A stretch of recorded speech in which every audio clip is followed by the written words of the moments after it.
O cenário estava desenhado para ele. Porque nessa hora que o pessoal fala, vamos fazer sanções, a Europa está batendo 5% de inflação, os Estados Unidos 6%, aqui a gente bateu 10%, o mundo está sofrendo com inflação. Claro. Ele controla essas commodities energéticas, ele tem poder para impactar o mundo todo. Então, na hora que o pessoal faz sanções, a inflação aumenta, os políticos ficam impopulares. Então, ele está realmente com a faca e o queijo na mão. As sanções não vão existir. A única sanção que pode existir de verdade que os americanos podem levar a cabo é a do Nord Stream. Que é virar e falar assim, Nord Stream não vai funcionar se tiver a guerra. Como? A empresa que opera será sancionada pelo sistema financeiro americano. Então ela não vai conseguir transferir dinheiro, não vai conseguir fazer nada àquela empresa. E aí ela quebra. Ela não opera. E é assim que os Estados Unidos vão forçar isso a acontecer. As outras sanções que foram discutidas até agora é impedir que o mundo compre gás ou petróleo da Rússia. Não tem como acontecer. Outra, tirar os russos do SWIFT, que é o sistema de comunicação interbancário do mundo. Se acontecer isso, você força a Rússia a sair de vez do sistema financeiro internacional. E na hora que você fizer isso, a China vai olhar e falar assim, eu não posso estar nesse sistema mais. Então você empurra, é uma decisão estratégica que provoca no outro lado uma reação. Que é uma reação que você não quer que aconteça, porque você quer continuar tendo esse poder.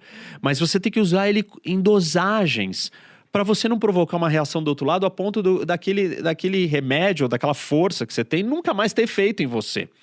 Então os americanos não vão a esse ponto. Eles fizeram isso com o Irã. Tiraram o Irã. Mas é o Irã, né? Exato, é o Irã, é outra história, era outro contexto. E houve um apoio até dos russos e dos chineses no Conselho de Segurança, na ONU, de certa maneira, a incrementar e escalar as sanções contra o Irã. Mas dessa vez, isso não vai acontecer.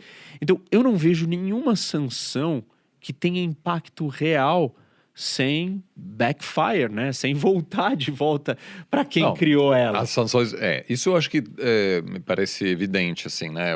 Uma sanção dói também aquele que inicia, porque pode haver uma espiral aí, porque precisa haver uma resposta. Aliás, foi interessante que em 2015 eu fui para a Rússia e um colega meu me levou para um supermercado. E a gente entrou e ele falou, essa aqui é a carne brasileira. Eu falei, tá, mas ele falou, isso aqui é novo, isso é só desde 2014. Por quê? O que aconteceu? Depois da invasão da Rússia na Crimeia, houve algumas sanções do Ocidente e, em resposta, os russos impuseram sanções contra a carne da União Europeia. E quem se aproveitou dessa lacuna, dessa demanda, foi a carne brasileira, que acabou chegando e, de fato, teve um aumento no comércio bilateral entre Brasil e Rússia. Se deram bem, tô comendo melhor carne, inclusive. Então, eu falei isso pra ele, essa carne é excelente, cara, tem que comprar essa carne, tá bom. Essa carne Mas assim, mesmo. então pode...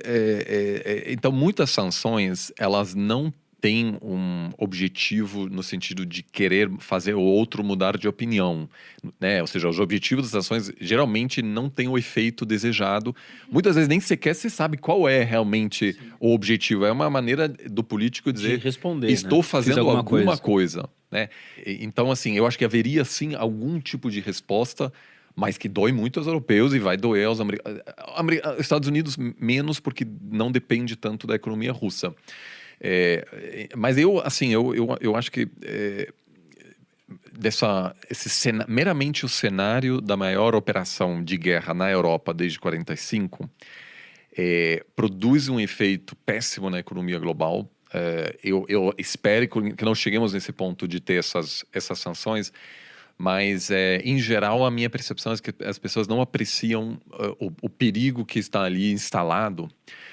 Sobretudo porque não tem uma saída simples diplomática. É uma situação que pode permanecer por um bom tempo e em algum momento vai estourar.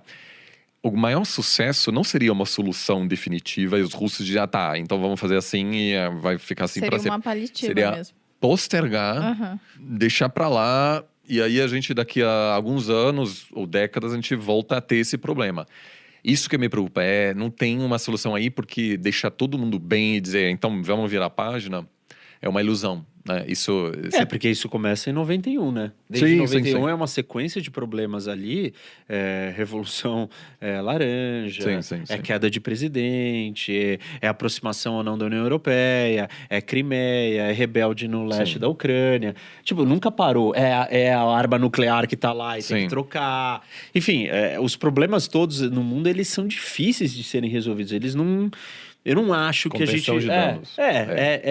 Não é resolução de conflitos, mas é gestão de conflitos. A gente fala muito sobre isso no Oriente Médio, né? Que você não consegue resolver alguns daqueles problemas. Você tem que gerir eles, manter eles ali para que não vire, não exploda. O que eu acho preocupante, o que a gente tem que estar prestando atenção, é o olhar da China. A China está com uma lupa, assim, analisando cada passo, cada ação e reação do Ocidente, da Europa, da Alemanha, da França, dos Estados Unidos, da Rússia, e medindo, porque ela está interessada. Tem um outro ponto que agora eu lembrei que eu não comentei, ou que você também não comentou, que eu acho que é interessante, que os russos se prepararam não só com a quantidade de reservas, mas com a desdolarização da sua economia. Então, os russos estão parando de usar dólar. E eles têm hoje a maior reserva de ouro do mundo, porque eles precisam usar outros meios de pagamento. Eles já perceberam quando eles foram sancionados, depois da Crimeia, de 14 em diante, isso afetou bastante as transações financeiras deles e agora eles se prepararam também. Eles estão diminuindo a quantidade de dólar nas suas reservas, estão diminuindo a participação, estão criando e comprando e vendendo para a China sem usar o dólar. E isso é parte de todo esse movimento, dessa estratégia.